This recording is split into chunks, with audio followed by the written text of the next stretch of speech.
Je vous le disais, arrêté pour avoir traversé illégalement le sol congolais, le militaire rwandais du rang du capitaine Rezao Jean-Paul a été remis ce jeudi soir dans son pays par l'entremise du mécanisme conjoint de vérification des frontières de la CIRGL. Patrick Selloua.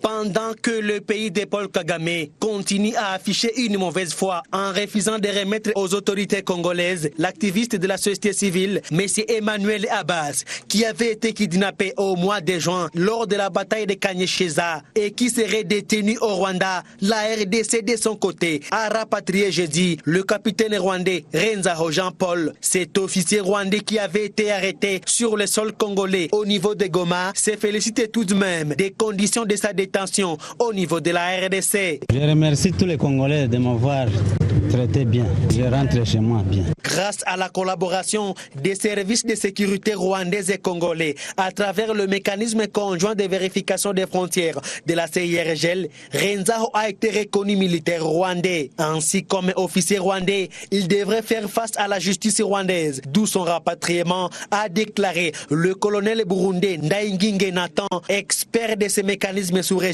de vérification des frontières. Je pense que c'est une très bonne collaboration entre le Rwanda et la République démocratique du Congo.